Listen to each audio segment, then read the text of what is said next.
Movie शुरू होती है तो हम एक ग्रुप को देखते हैं जो कि कल्ट मेंबर्स थे। वो अपने लीडर को एक औरत के घर में लेकर आए थे क्योंकि उनके लीडर को किसी ने पोजेस कर रखा था और वो कहीं से भी ठीक नहीं हो रहा था। और ये सब इस औरत के घर इसलिए आए थे क्योंकि इस औरत के पास काफी ज्यादा एबिलिटीज थी और ये किसी को भी कर्ज से आजाद कर सकती थी। तो वो सब इस औरत को फोर्स करते हैं कि हमारे लीडर के अंदर से सारे एविल्स निकाल दो। वो उसे कुछ पढ़ने के लिए देते हैं ताकि दूसरी दुनिया का दरवाजा खुल जाए और वो सारे एविल्स वहाँ चले जाएं। वो कोई स्पेल्स होते हैं और जैसे ही वो औरत ये पढ़ना शुरू करती है तो उस लीडर के मुंह में से एक नाइफ यानी खंजर बाहर आता है जो कि काले खून में लिपटा हुआ था। इसका ये मतलब था कि दूसरी दुनिया का दरवाजा खुल चुका था। लेकिन तभी इस बात की इन्फॉर्मेशन पुलिस को भी हो जाती है और वो वहाँ आकर उन लोगों को शूट कर देती है, जिसकी वजह से ये रिचुअल कंप्लीट नहीं हो पाता। इस रिचुअल की वजह से वो औरत बेचारी मारी जाती है जो कि स्पेल्स पढ़ रही थी और पुलिस उसकी बेटी और उसके हस्बैंड को वहाँ से रेस्क्यू कर लेती है। इसके आगे यहाँ कुछ नहीं दिखाया जाता और सीन दूसरी तरफ आता है। हम एक स्टूडेंट को देखते हैं जो कि अपने क्लासरूम में सो रही होती है। उसे इसलिए नींद आ रही थी क्योंकि वो पार्ट टाइम जॉब भी किया करती थी। उनके घर के हालात कुछ ठीक नहीं थे और उसे अपने फादर के लिए कुछ दवाइयाँ लेनी थी। इस लड़की का नाम लिंडा होता है। एक दिन लिंडा स्टोर में अपना काम कर रही होती है कि तभी वहाँ पर उसका एक मेल फ्रेंड आता है जो कि उसी के स्कूल में पढ़ता था। वो उसे कहता है कि लिंडा, तुम्हारे स्टोर के सामने जो बिल्डिंग है देख रही हो, हम सब वहाँ जाना चाहते हैं।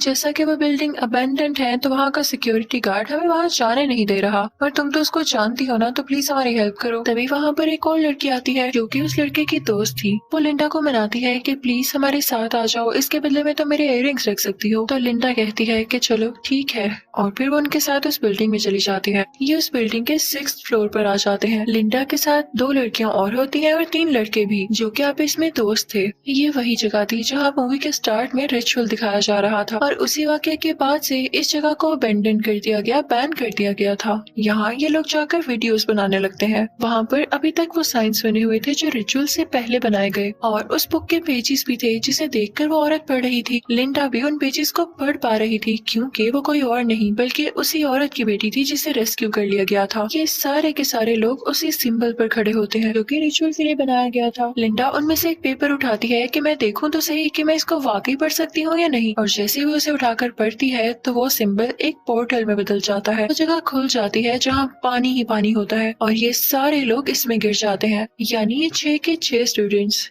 ऐसा होते ही दूसरी तरफ लिंडा पानी से बाहर आती है और एक जंगल में पाती है खुद को। वो काफी डरी हुई थी। दूसरी तरफ हम देखते हैं कि बाकी लोग उस पोर्टल से बाहर आ गए थे, लेकिन वो लोग देखते हैं कि ना तो उनके साथ लिंडा है और ना ही वो लड़की जिसने अपने इयररिंग्स लिंडा को दिए थे। दूसरी तरफ उस जंगल में काफी अंधेरा होता है और काफी बुरी स्पिरिट्स लिंडा पर अटैक करने लगती हैं। लिंडा अपना मोबाइल फोन पकड़ती है तो उसकी टॉर्च ऑन हो जाती है और जैसे ही उसकी लाइट उस स्पिरिट पर पड़ती है तो वो जलने लगती है और वो लिंडा को छोड़ देती है। अब 6th फ्लोर में बाकी बचे स्टूडेंट सिक्योरिटी गार्ड के पास जाते हैं और उससे कहते हैं कि हमारी 2 दोस्तें ऊपर रह गई हैं, वो किसी पोर्टल में फंस चुकी हैं। तो सिक्योरिटी गार्ड कहता है कि पहली बात तो ये कि तुम एक अबेंडन बिल्डिंग में गए, मुझसे बिना पूछे गए, और दूसरी बात ये कि मुझसे मजाक करना बंद कर दो। उधर ऐसी कोई जगह नहीं है कि पोर्टल में कोई फंस सके। वो उनकी मदद ही नहीं करता। अब पोर्टल की उस तरफ लिंडा काफी परेशान हालत में फिर रही होती है कि उसे एक बड़ी सी बिल्डिंग दिखाई देती है जो कि कैसल की तरह थी। वो उसके अंदर जाती है कि वो उसी लड़की को देखती है जिसने उसे इयररिंग्स दिए थे। उसका नाम जेसिका होता है। वो हवा में लटकी होती है और उसके आसपास बहुत अजीब औरत होती है। लिंडा फौरन से जाके जेसिका को आजाद करती है तो जेसिका डर जाती है और कहती है मैं यहाँ कैसे आई। अभी वो लोग बातें कर ही रहे होते हैं कि वही औरत जिसने जेसिका को हवा में लटकाया था उनके पास आ जाती है और उनको मारने लगती है, उन पर अटैक करने लगती है। उसकी स्किन काफी अजीब थी और उसकी आंखें भी ब्लैंक थी, यानी सफेद हो चुकी थी। लिंडा को वही ख्याल दोबारा आता है कि क्यों ना मैं इस पर भी टॉर्च डाल कर देखूं, और वो ऐसा ही करती है। तो उस औरत को तकलीफ होने लगती है। वो अजीब औरत अपने पास से वही खंजर निकाल लेती है जैसा खंजर हमें रिचुअल में दिखाया गया। उनको मार नहीं लगती है, लेकिन लिंडा वही खंजर पकड़ती है और उस औरत को ही उससे मार डालती है। ये ट्विस्ट काफी अच्छा था। अब लिंडा जेसिका से कहती है कि मैं फौरन यहाँ से निकलना होगा, लेकिन इससे पहले ही उसी अजीब सी औरत की बहन आ जाती है। जिस औरत ने इन पर अटैक किया था वो भी काफी अजीब होती है, लेकिन ये दोनों वहाँ से भाग जाती हैं। लिंडा जेसिका से कहती है कि हमें फौरन से पूल में कूदना कूदना होगा ताकि हम अपनी दुनिया में वापस जा सकें। इसी के साथ लिंडा पूल में जंप लगा देती है, लेकिन जैसे ही जेसिका जंप लगाने लगती है तो वो अपने आप ही उस महल की तरफ खींची चली जाती है। अब दूसरी तरफ असली दुनिया में जेसिका के सारे दोस्त काफी परेशान हो रहे होते हैं, तो वो सिक्योरिटी गार्ड को जैसे तैसे करके मना के अपने साथ 6th फ्लोर पर ले आते हैं और उससे कहते हैं कि ये देखें, यही पूल है जिसमें हम सब चले गए थे। हमारी 2 दोस्तें अभी भी इसी के अंदर है। उन दोनों लड़कियों की बॉडीज बाहर मौजूद किताब के पेपर्स पर आने लगती हैं, यानी इस बात का उन्हें भी पता चल चुका था कि ये भी जिंदा है और इसी के अंदर है। लेकिन सिक्योरिटी गार्ड कहता है कि मुझे बच्चा मत बनाओ, यहाँ हो सकता है कि कोई लीकेज हो या तुम लोगों ने खुद ही इस जगह को खोद के यहाँ पानी भर दिया हो। मुझे क्या पता कि तुम लोग यहाँ पहली बार आ रहे हो या पहले भी आ चुके हो। तो उनमें से एक लड़का सिक्योरिटी गार्ड को कहता है कि आपने साइंस नहीं पढ़ी क्या? आप जानते भी हैं कि 6th फ्लोर है, हम इसे कैसे खोद सकते हैं भाई? कितना गहरा पूल बन जाए और उसमें पानी भी भर जाए। वाह भाई वाह। अभी ये लोग बातें कर ही रहे होते हैं कि उसी पूल में हलचल होती है और उसमें से लिंडा बाहर आती है। ये सब बहुत खुश हो जाते हैं कि हो सकता है कि दोनों बाहर आ जाएं। वो उसको बाहर निकालने लगते हैं और तभी जेसिका भी बाहर आ जाती है जो कि बेहोश होती है। लेकिन जैसे ही वो अपनी आंखें खोलती है तो उसकी आंखें बिल्कुल ब्लैंक होती हैं, बिल्कुल उसी औरत की तरह सफेद, क्योंकि अब उसे किसी स्पिरिट ने पोजेस कर लिया था। जेसिका के हाथ में एक एक्स होता है। वो सिक्योरिटी ऑफिसर जब उसके सामने आता है तो वो उसी एक्स से उसका हाथ काट देती है। लिंडा अपना सेल फोन ऑन करती है तो उसे दिखाई देता है कि उसके पीछे कोई स्पिरिट है जो कि जेसिका को कंट्रोल कर रही है। इससे साफ जाहिर था कि जेसिका के साथ एक स्पिरिट इस दुनिया में आ चुकी थी। अब वो स्पिरिट चिल्लाने लगती है कि मेरी चीज मुझे वापस कर दो।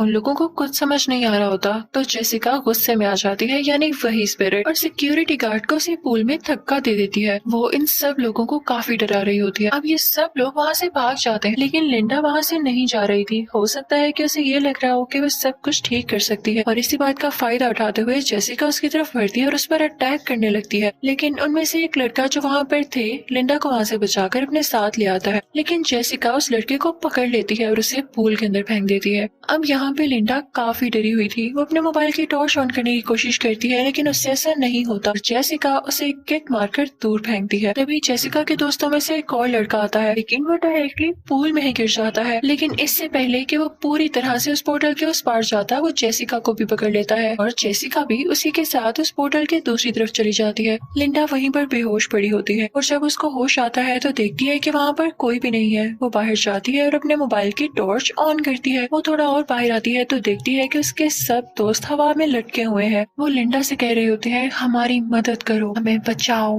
और लिंडा ये देख के घबरा जाती है, उसे समझ नहीं आता कि मैं क्या करूं। तभी अचानक से उसकी आंख खुल जाती है। वो काफी घबराई हुई होती है, यानी ये सिर्फ उसका ख्वाब था। उसके आसपास उसके 2 दोस्त भी थे।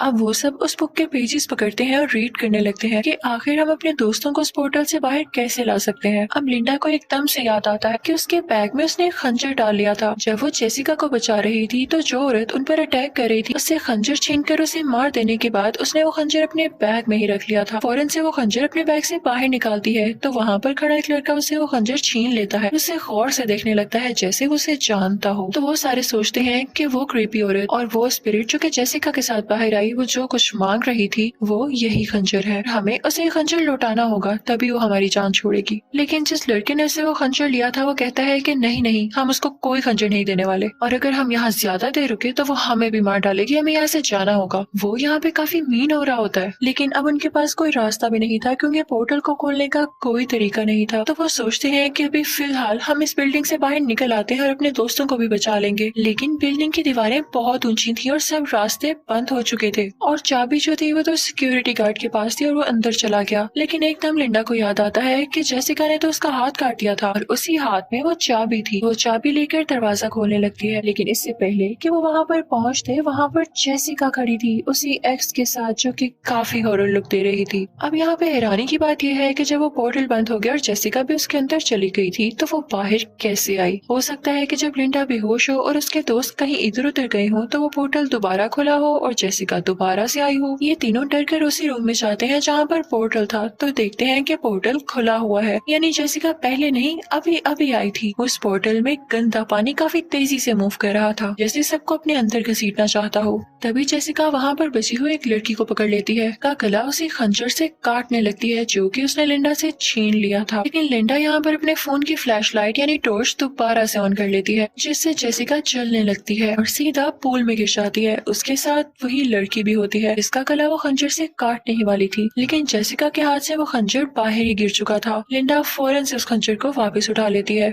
लिंडा यहाँ पर बिल्कुल नहीं डरती और उसी खंजर के साथ उस पोर्टल में जंप लगा देती है। वो पानी में तैर रही थी और उसकी दूसरी तरफ वही महल था जहाँ से फौरन से वो उसी कैसल के अंदर आती है तो देखती है कि उसके बाकी सारे दोस्त जो के पोर्टल में गिर चुके थे वो हवा में लटक रहे हैं और ये जरूर उसी स्पिरिट का काम है कि तभी वही अजीब सी औरत जो कि उस खौफनाक औरत की बहन थी और इन दोनों के पीछे लग चुकी थी आती है और लिंडा को एक चेयर से बांध देती है। उसके काफी नुकीले दांत थे और उसके मुंह से खून आ रहा था। अब वो लिंडा के पास आ चुकी थी जैसे उसे खत्म करने वाली हो। लिंडा दोबारा से अपने सेलफोन की टॉर्च ऑन कर देती है। वो औरत जैसे ही पीछे होती है तो लिंडा अपनी जान बचाकर वहाँ से भाग जाती है, लेकिन वो अजीब सी औरत कुछ मैजिक करने लगती है जिसकी वजह से लिंडा बेचारी गिरने लगती है। अब लिंडा नीचे गिरी हुई थी और ये अजीब सी औरत उसके पास जा रही थी उसे हमेशा के लिए मारने के लिए, लेकिन तभी इसका एक मेल फ्रेंड उसे पीछे से स्टैब करता है और लिंडा को अपने साथ लेके वहाँ से आ जाता है। वो अजीब सी औरत दर्द की वजह से वहाँ से फिलहाल भाग चुकी थी। ये लोग देखते हैं कि यहाँ का पोर्टल तो बंद हो चुका है तो वो लड़का लिंडा से कहने लगता है कि बोलो वही स्पेल्स, खोलो पोर्टल, तुम हमें क्यों मुसीबत में डाले हुए हो जब तुम सब कुछ कर सकती हो। लेकिन लिंडा उसे कहती है कि तुम कितनी मीन हो, हमें क्यों मुसीबत में डाली हुई हो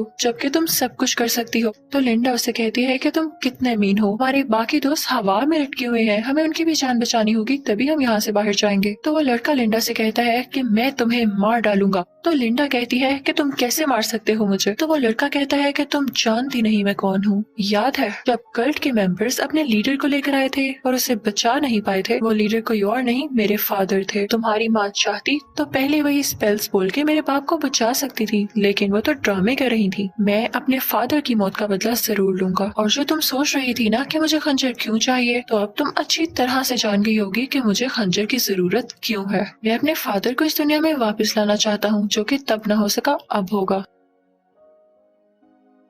लेकिन लिंडा उसे धक्का दे देती है और कहती है कि मैं अपने बाकी दोस्तों को बचाऊंगी। हालांकि पहले वो लिंडा के दोस्त नहीं थे लेकिन अब इनमें दोस्ती हो चुकी थी। वो उन सबको आजाद कर देती है और उनको अपने साथ ले आती है। ये सारे उस कैसल से बाहर आ जाते हैं और उसी पुल की तरफ भागने लगते हैं। रास्ते में स्पिरिट्स इन्हें काफी बार रोकने की कोशिश करते हैं लेकिन ये सारे एक साथ भाग रहे होते हैं और एक दूसरे की जान बचा रहे होते हैं। ये फायदा होता है यूनिटी का। लेकिन देखते हैं कि वहाँ पर कोई पुल नहीं होता और सारे पोर्टल्स बंद होते हैं। तभी लिंडा उसी पेपर से वो स्पेल्स पढ़ने लगती है तो तभी पूल में हलचल होती है और वहाँ पर पानी अपेयर होना शुरू हो जाता है। अब लिंडा सबसे कहने लगती है कि एक एक करके इस पूल में जंप लगा दो। उनमें से एक लड़की और एक लड़का पूल में जंप लगा देते हैं, लेकिन जिस लड़के को खंजर चाहिए था वो लिंडा से पूछता है कि कहाँ है खंजर। तो लिंडा कहती है कि शायद वो पीछे गिर गया है। तो वो लड़का फौरन से पीछे जाता है उस खंजर को उठाने के लिए, लेकिन तभी वहाँ पर वो खौफनाक औरत आ जाती है जो कि अपनी एनर्जी यूज करते हुए, अपनी पावर का यूज करते हुए उस लड़के को दूर फेंकती है उठाकर और फिर वो लिंडा को भी गिरा देती है और उसके ऊपर आ जाती है। उसके मुंह से काफी गंदा ब्लड आ रहा था, लेकिन इसी दौरान लिंडा में भी कुछ पावर्स आती हैं क्योंकि वो बेटी किसकी थी, उसी माँ की जिसमें काफी पावर्स थी। वो उसी का यूज करते हुए खंजर को अपने पास खींचती है और उसी खौफनाक औरत के गले में घुसा देती है जिससे वो खत्म होने लगती है और फिर लिंडा जेसिका को लेके भागने लगती है उसी पुल की तरफ। वो उसमें जंप करते हैं और दिखाया जाता है कि वो वापस अपनी दुनिया में आ चुके थे, लेकिन वो लड़का जो खंजर का लालची था यानी लीडर का बेटा, वो इस पुल से बाहर नहीं आया था क्योंकि वो वहीं रह गया था। पोर्टल बंद हो चुका था। लिंडा दिल की बहुत अच्छी लड़की थी तो वो कहती है कि हम उस लड़के को भी बाहर लाएंगे और वो दोबारा से उस बुक के स्पेल्स पढ़ने लगती है, लेकिन नहीं, अब पोर्टल में कोई चेंज नहीं आ रहा था। यानी वो मीन लड़का अब कभी भी इस दुनिया में नहीं आ सकेगा। अब ये सारे लोग अपनी गाड़ी लेकर यहाँ से बाहर निकल आते हैं और यहीं पर ये मूवी एंड हो जाती है। Thank you for watching.